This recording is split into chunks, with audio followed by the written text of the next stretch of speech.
जब तक जीवन की सारी दौड़ भाग तुम्हें भीतर से खोखली न लगने लगे, तब तक कोई आदमी सच में ईश्वर को खोजता ही नहीं। लोग सोचते हैं कि वे खोज रहे हैं, लेकिन असल में वे जीवन से ही अभी उम्मीद लगाए बैठे होते हैं। भीतर कहीं यह भरोसा छिपा रहता है कि शायद यही कुछ मिल जाए, शायद थोड़ा और धन, थोड़ा और प्रेम, थोड़ा और मान सम्मान, थोड़ा और सुख, और सब ठीक हो जाए। जब तक यह भरोसा जिंदा है, तब तक ईश्वर भी केवल एक कल्पना ही रहता है। ईश्वर की खोज तब शुरू होती है जब यह साफ हो जाता है कि बाहर कुछ भी ऐसा नहीं है जो तुम्हें पूरा कर सके। जब तुम्हें यह दिखने लगता है कि तुम जितना भी पालो, भीतर की कमी बनी रहती है। जब हर सफलता के बाद भी कोई खालीपन पीछा नहीं छोड़ता, उस दिन पहली बार मन चुप होता है और भीतर कोई और ही प्यास जन्म लेती है। ऐसी प्यास जो इस दुनिया से नहीं बुझ सकती। ईश्वर सस्ता नहीं है, उसे ऐसे नहीं पाया जा सकता कि जीवन भी पकड़े रहो और ऊपर ऊपर से प्रार्थना भी कर लो। वह पूरे मन की मांग करता है, तुम्हारा आधा दिल नहीं, तुम्हारी पूरी सत्ता। वहां सौदा नहीं चलता, वहां गणित नहीं चलता, वहां सिर्फ समर्पण चलता है।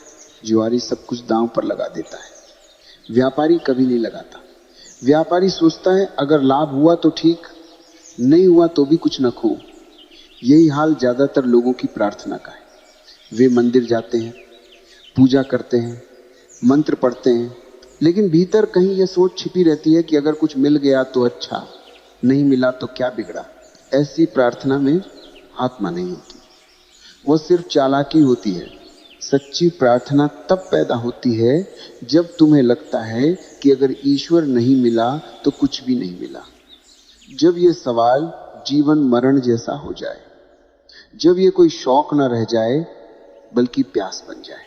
एक बार एक थिएटर में नाटक चल रहा था। अचानक मुख्य अभिनेता मंच पर गिर पड़ा और मर गया। आयोजक बाहर आया और बोला कि अफसोस, अब नाटक आगे नहीं चल सकता। तभी भीड़ में से एक महिला बोली, उसके सीने पर मालिश करो। आयोजक ने कहा, वह मर चुका है, मालिश से क्या होगा। महिला बोली, अगर कुछ नहीं होगा तो नुकसान क्या है। यही तुम्हारी प्रार्थना है। तुम भी यही सोचते हो, अगर ईश्वर नहीं है तो भी क्या जाता है। इस तरह से कभी कोई नहीं पहुंचा। मरते हुए लोग अचानक धार्मिक हो जाते हैं।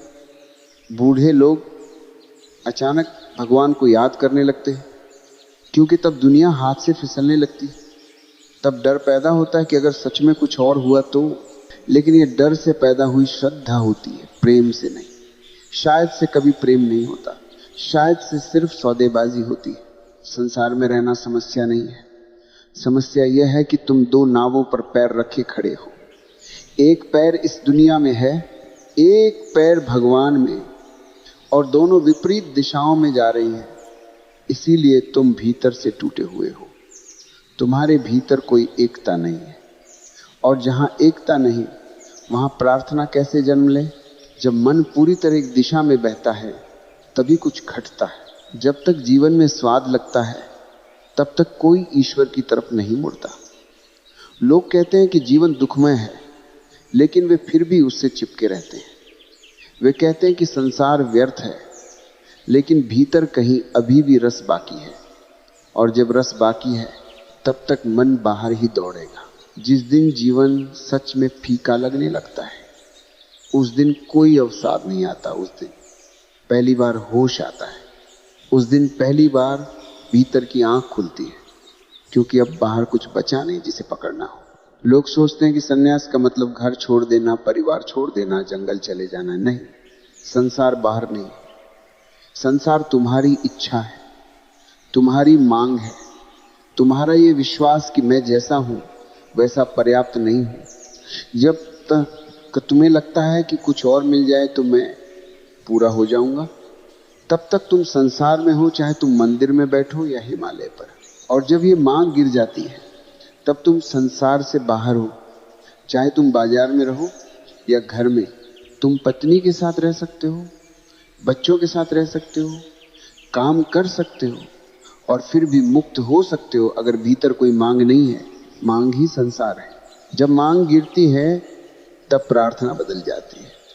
तब तुम भगवान के सामने भीख मांगने नहीं जाते, तब तुम धन्यवाद देने जाते हो, तब तुम रोते भी हो, लेकिन वह रोना दुख का नहीं, कृतज्ञता का होता है। दुख के आंसू भारी होते हैं, कृतज्ञता के आंसू हल्के होते हैं। वे फूलों की तरह गिरते हैं, उनमें कोई शिकायत नहीं होती, उनमें सिर्फ आश्चर्य होता है कि इतना सब बिना मांगे मिल गया। भक्ति का असली अर्थ त्याग नहीं है, त्याग तो मजबूरी से किया जाता है। असली अर्थ है छूट जाना। जब कोई चीज व्यर्थ हो जाती है तो उसे छोड़ना नहीं पड़ता, वो अपने आप गिर जाती है। पक्का फल पेड़ से गिरता है, कच्चा फल तोड़ना पड़ता है। जिन्होंने त्याग किया है वे अभी कच्चे हैं, जिनसे छूट गया है वे पके हुए। अगर कोई बार बार कहता है मैंने बहुत कुछ छोड़ा है, तो समझ लो उसने छोड़ा है, छूटा नहीं है। क्योंकि जो छूट गया उसकी याद नहीं रहती। जब सपना टूटता है तो तुम ये नहीं कहते कि मैंने सपना छोड़ा, तुम बस जाग जाते हो। जो सच में जाग गया उसके लिए संसार अपने आप गिर जाता है, उसे कोई प्रयास नहीं करना पड़ता। ईश्वर तक जाने का रास्ता कोई संघर्ष नहीं, वो एक गहरी समझ है। वो ये देख लेना है कि जिसे तुम पकड़ रहे थे वो पकड़ने लायक था ही नहीं। जिस दिन यह दिख जाता है उसी दिन भीतर कुछ शुद्ध और शांत जन्म लेता है। उसी क्षण पहली बार प्रार्थना शुरू होती है, और तब शब्द नहीं होते, तब सिर्फ मौन होता है। और उसी मौन में वह मिलता है जिसे तुम खोज रहे थे। लोग इतिहास को जैसे सुनाते हैं वो अक्सर सच से ज्यादा उनकी कल्पना का आईना होता है। कुरुक्षेत्र की लड़ाई का ही उदाहरण लो, जिस तरह उसका वर्णन किया गया है उससे लगता है जैसे पूरी धरती भी उस युद्ध के लिए छोटी पड़ जाती। पर सच यह है कि कुरुक्षेत्र एक सीमित सा मैदान था। वहां जितनी सेनाओं का वर्णन किया जाता है उतनी तो वहां खड़ी भी नहीं हो सकती थी। लड़ना तो दूर की बात है, लेकिन कथा बढ़ती गई, पीढ़ियों ने उसमें रंग भरे, संख्या बढ़ती गई, शौर्य असंभव हो गया। ऐसा क्यों हुआ? क्योंकि मन भीतर की गहराई को नहीं समझ पाता, वह सिर्फ बाहर की मात्रा से चीजों को तौलता है। जितना बड़ा आंकड़ा उतना बड़ा मूल्य, यही हमारा पैमाना बन गया। बुद्ध और महावीर के साथ भी यही हुआ। उनके जीवन की सादगी को लोगों ने नहीं समझा, इसलिए उन्होंने उनके त्याग को भी विशाल बना दिया। जैसे अगर कोई बहुत अमीर न हो तो त्यागी माना ही नहीं जा सकता। अगर किसी के पास कुछ था ही नहीं तो उसने छोड़ा क्या, तो उसे महान कैसे कहें? इस सोच में एक बहुत गहरी गलती छुपी है। इसमें मान लिया गया है कि परमात्मा के दरबार में भी मूल्य रुपये पैसे से तौला जाएगा। जिसने ज्यादा छोड़ा वही बड़ा साधक, जिसने कम छोड़ा वह छोटा। पर भीतर की दुनिया में ऐसा कोई तराजू नहीं है। वहां सवाल यह नहीं है कि तुमने कितना छोड़ा, सवाल यह है कि छोड़ा या छूटा। अगर कुछ छूट गया है तो वह पकने की निशानी है। अगर जबरदस्ती छोड़ा गया है तो वह अभी कच्चा है। निरोध का अर्थ त्याग नहीं है। त्याग तो कोशिश से होता है, निरोध समझ से होता है। जब कोई चीज झूठी दिख जाती है तो वह गिर जाती है, उसे फेंकना नहीं पड़ता। जब आदमी जागता है तो सपने गिर जाते हैं।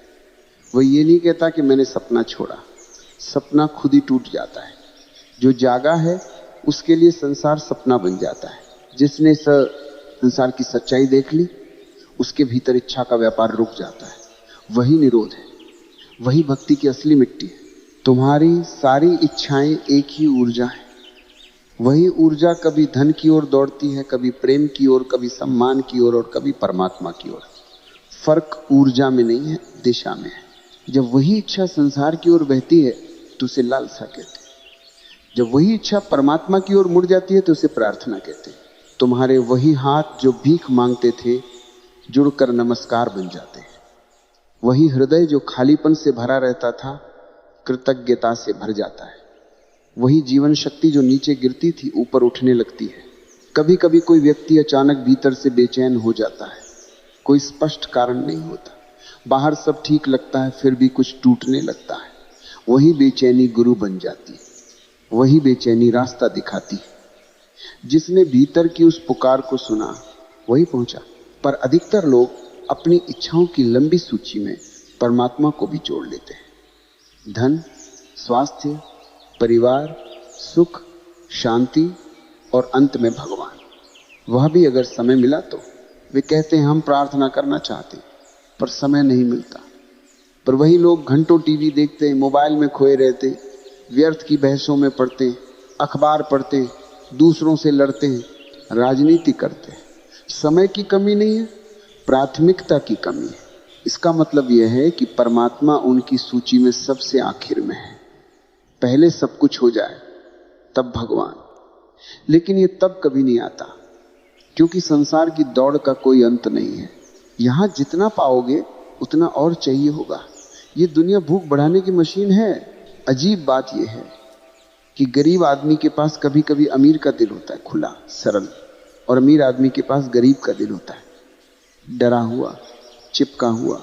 अगर तुम परमात्मा को भी एक इच्छा बना लेते हो तो वह कभी पूरा नहीं होगा। परमात्मा को इच्छा नहीं, अभीप्सा बनना चाहिए, ऐसी प्यास जिसमें और कुछ बचे ही नहीं। जब सब नदियां एक ही सागर में गिर जाती हैं तब शांति आती है। जब हृदय में एक ही नाम गूंजता है तब मौन जन्म लेता है। फकीरों के पास एक ही तार वाला वाद्य होता है, वो प्रतीक है, एक ही स्वर, एक ही प्यास। संसार के वाद्यों में बहुत तार होते हैं, बहुत इच्छाएं, बहुत शोर। जब भीतर सिर्फ एक ही पुकार बज जाती है तब भक्ति होती है। तुम कितनी भी कोशिश कर लो इस दुनिया को घर बनाने की, वो कभी घर नहीं बनेगी। ये एक सराय है, थोड़ी देर ठहरो फिर जाना ही है। सपना चाहे जितना सुंदर हो सुबह टूट ही जाता है। दुनिया भी एक सपना है, बस थोड़ी लंबी नींद। हम सब कोशिश कर रहे हैं ये साबित करने की कि ये सपना सच है। हम ये साबित करना चाहते हैं कि परमात्मा की जरूरत नहीं, कि पैसा काफी है, कि सफलता काफी है, कि प्रेम काफी है। लेकिन कोई सफल नहीं हुआ।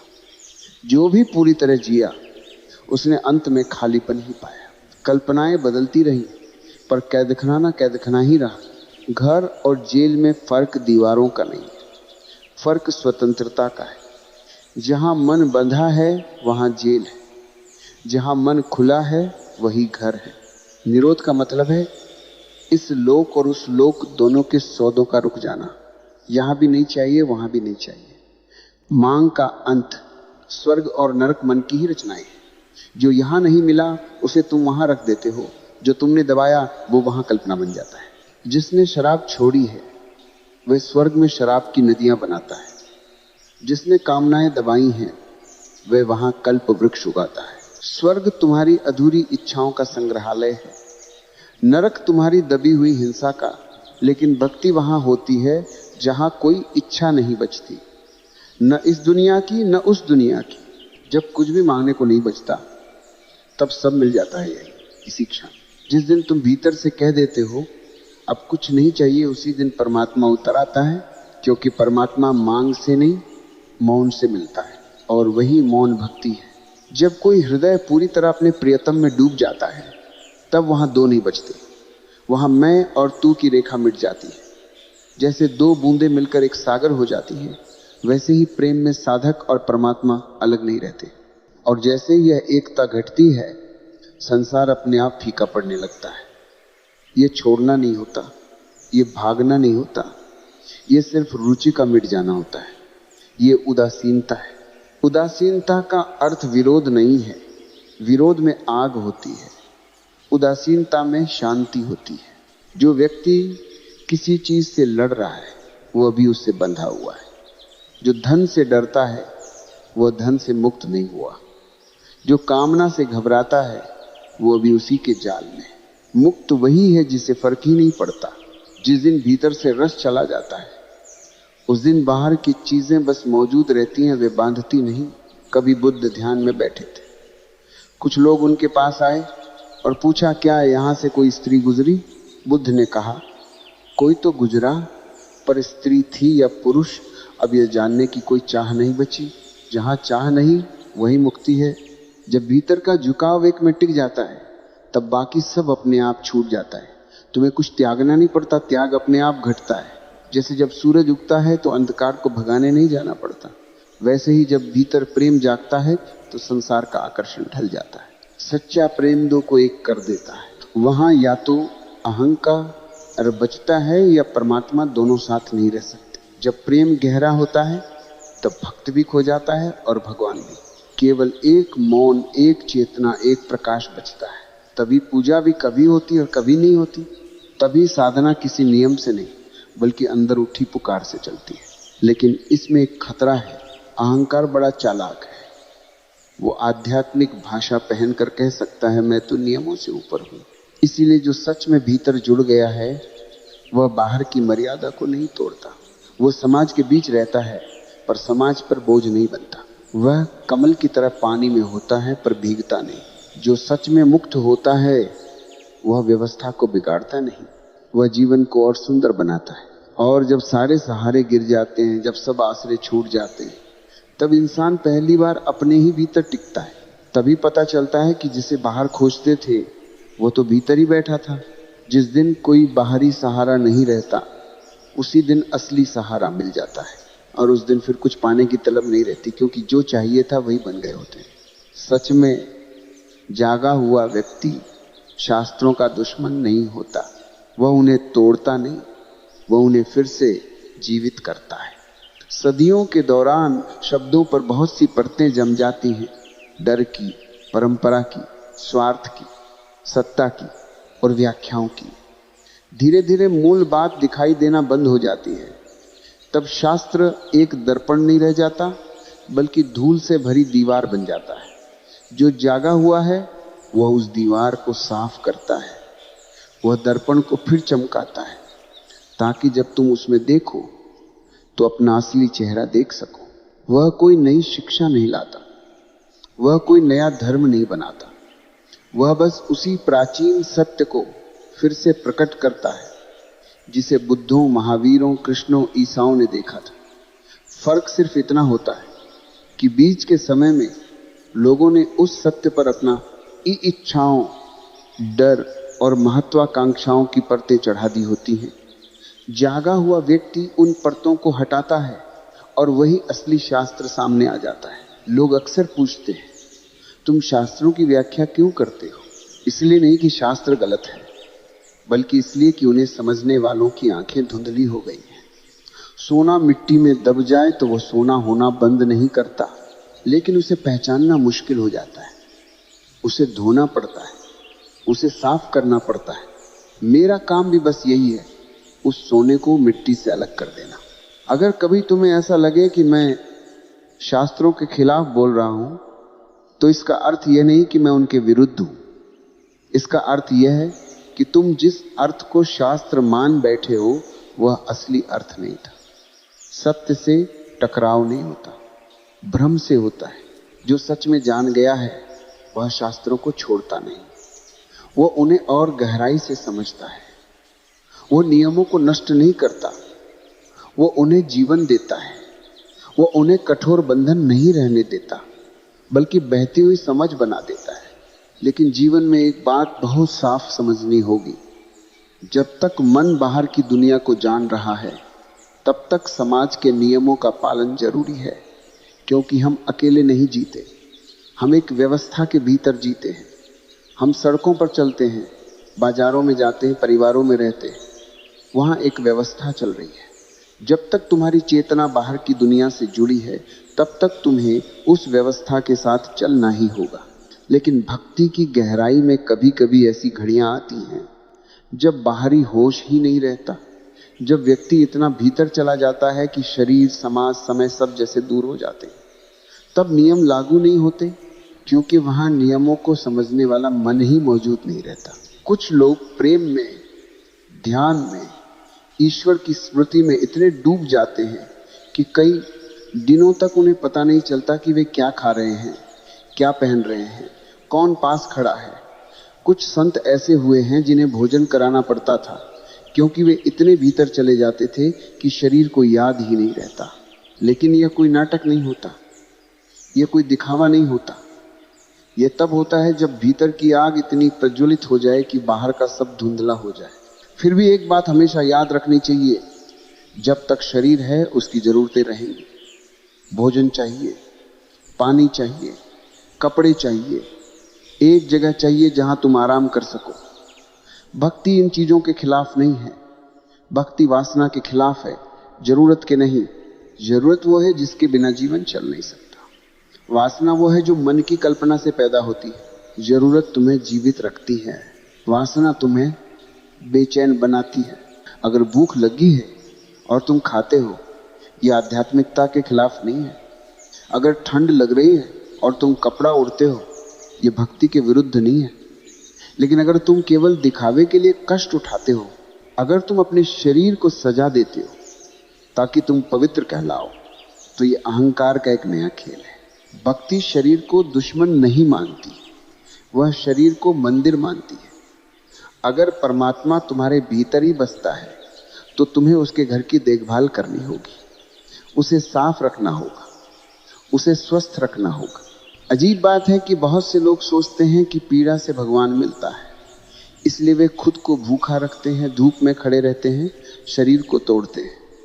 लेकिन इससे भीतर प्रेम नहीं बढ़ता, केवल कठोरता बढ़ती है, और कठोरता अहंकार की खाद है। सच्ची भक्ति बहुत कोमल होती है। वो जीवन के खिलाफ नहीं जाती, वो जीवन के साथ बहती है। मनुष्य को दुख ये नहीं देता कि उसके पास कम है, उसे दुख ये देता है कि उसके पास बहुत कुछ अनावश्यक है।